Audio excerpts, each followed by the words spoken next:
Model സ്കൂളിലെ ഒരു school വിദ്യാർത്ഥി, MG കോളേജിലെ ഒരു വിദ്യാർത്ഥി. ഒരുപക്ഷെ ലാലിനെ കുറിച്ച് ആൾക്കാർ സംസാരിക്കുമ്പോൾ എപ്പോഴും ഇതാ ഗവൺമെൻറ് മോഡൽ സ്കൂൾ. ലാലിനെ ഉണ്ടാക്കിയെടുത്തത് ഇതൊക്കെയാണ്. ഒരുപക്ഷെ ലാലിൻ്റെ DNA ഇതെല്ലാം കയറിയിരിക്കുകയാണ്. ആയിരിക്കാം, തീർച്ചയായിട്ടും അങ്ങനെയല്ലേ. മോഡൽ സ്കൂള് സ്കൂളിൽ 6ാം ക്ലാസ്സിൽ പഠിക്കുന്ന സമയത്താണ് ഞാൻ ബെസ്റ്റ് ആക്ടറെന്ന്. ഞാനൊരു 2 മാസം മുമ്പ് ഇവിടെ വീണ്ടും പോയി ഷൂട്ട് ചെയ്തു. അപ്പോൾ എനിക്ക് സങ്കടം തോന്നി ആ സ്കൂളിൻ്റെ അവസ്ഥ കണ്ടപ്പോൾ. അത് എന്താ പറയുക, അതൊന്നും പ്രോപ്പറായിട്ടൊന്നും ശ്രദ്ധിക്കപ്പെടുന്നില്ല. ഒരുപാട് വലിയ വലിയ ആൾക്കാർ. ലാലിൻ്റെ സ്വഭാവം രൂപീകരിച്ച ഒരു പക്ഷേ ഈ 2-3 വിദ്യാഭ്യാസ സ്ഥാപനങ്ങളാണ്. തീർച്ചയായിട്ടും നമ്മുടെ സുഹൃത്തുക്കളുണ്ടാകാം, സ്കൂളെന്നൊക്കെ പറയുന്നത് നമ്മുടെ സാറന്മാരുണ്ടാകാം. അറിഞ്ഞോ അറിയാതെ നമ്മളെ, അതാണ് നേരത്തെ പറഞ്ഞ, ഒരു ഇൻഫ്ലുവൻസ് ചെയ്യുന്ന ഒരുപാട് ഘടകങ്ങളുണ്ടാകാം. അതൊരു വ്യക്തിയായിരിക്കാം, അല്ലെങ്കിൽ ഒരു സിറ്റുവേഷൻ ആയിരിക്കാം, അല്ലെങ്കിൽ നമ്മുടെ ചുറ്റുമുള്ള പ്രകൃതി ആയിരിക്കാം. അതിലൂടെയൊക്കെ നമ്മൾ സഞ്ചരിച്ചിരിക്കുന്നു. കൗമാരകാലത്തെ താങ്കളുടെ സുഹൃത്തുക്കളോടൊപ്പം താങ്കൾ ചെലവഴിച്ച ദിവസങ്ങളും അതൊക്കെ ഒരുപക്ഷെ താങ്കളെക്കാൾ കൂടുതൽ രസത്തോടെ താങ്കളുടെ സുഹൃത്തുക്കൾ ഇപ്പോഴും പറയാറുണ്ട്. ഒരു പക്ഷേ എനിക്ക് ഇത്തരം കാര്യങ്ങൾ ഞാൻ ഓർമ്മയിലില്ല. ഞാൻ നേരത്തെ പറഞ്ഞ പോലെ ഞാൻ പഴയ ഒരുപാട് കാര്യങ്ങൾ ഞാൻ മറക്കാനും അത് പിൽക്കാലത്ത് ഇത് ഓർത്ത് വെക്കേണ്ട കാര്യങ്ങളൊന്നും ഉണ്ടായിരുന്നില്ല എനിക്ക്. പക്ഷെ അവർക്ക് അവരുടെ കൂടെയുള്ളൊരു സുഹൃത്ത് ഇങ്ങനെ ഒരു പൊസിഷനിലോ അല്ലെങ്കിൽ സിനിമയിലോ വരുന്ന സമയത്ത് അവർക്ക് റിക്കളക്ട് ചെയ്യാവുന്ന ഒരുപാട് കാര്യങ്ങളുണ്ടാകാം. ഇന്ത്യൻ കോഫി ഹൗസിന് മുമ്പ് നിൽക്കുന്ന ശരി, പ്രിയൻ. ഇപ്പം ഈ കോഫി ഹൗസ് ഒന്നും ഇല്ല, അതൊക്കെ പോയി വേറെ വേറെ തരങ്ങൾ ഇവിടെ നിങ്ങൾ ചെയ്തിട്ടുണ്ടാവും അല്ലേ?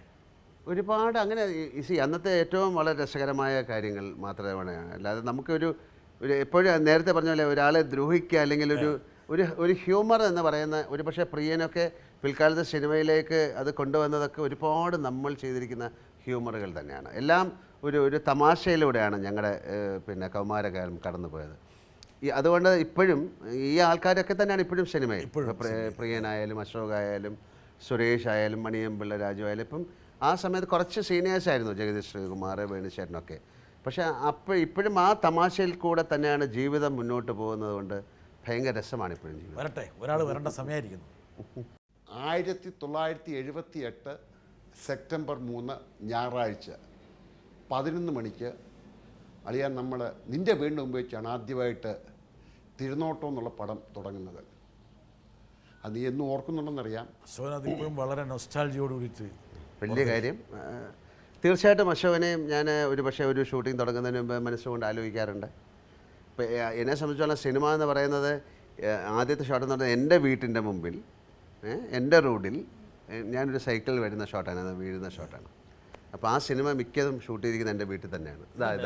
അതെ, അന്ന് തന്നെ ലാലിലെ ഹ്യൂമർ സുഹൃത്തുക്കൾ നന്നായി തിരിച്ചറിഞ്ഞു.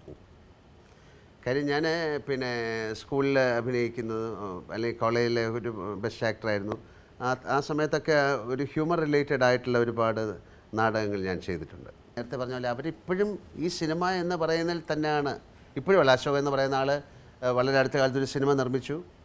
പിന്നെ ഞാൻ ചോദിച്ചു, നിങ്ങൾ എന്താണ് സിനിമ എടുക്കാൻ?